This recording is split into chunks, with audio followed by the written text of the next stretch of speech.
એક નાનકડી છોકરી ભગવાનના દર્શન કરવા મંદિરમાં ગઈ. ત્યારે ખૂબ જ લાંબી લાઈન જોઈ. તડકો, ગરમી અને બહુ જ ભીડ હોવાને કારણે છોકરીને ગરમી લાગવા માંડી. એટલામાં ત્યાં એક પૂજારી આવ્યા અને કહ્યું કે તું મને 500 રૂપિયા આપ તો હું તને ભગવાનના દર્શન કરાવી દઉં. તારે લાઈનમાં નહીં ઊભા રહેવું પડે. ત્યારે એ છોકરીએ થોડીક વાર વિચાર્યું અને પછી કહ્યું કે હું તમને 5000 રૂપિયા આપું. તમે ભગવાનને અંદર જઈને કહો કે બહાર આવીને મને દર્શન આપે. ત્યારે પૂજારી ગુસ્સે થઈ ગયા કે એવી રીતે ભગવાન બહાર ના આવે, એવું ના હોય. ત્યારે એ છોકરી કહે છે હું તમને 50000 રૂપિયા આપું. તમે ભગવાનને અંદર જઈને કહો કે મારા ઘરે આવીને મને દર્શન આપી જાય. ત્યારે પૂજારી તો ખૂબ ગુસ્સે થઈ ગયા.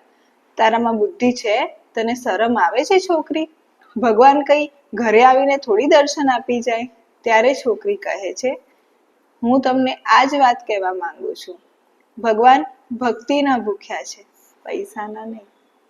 સાચું ને?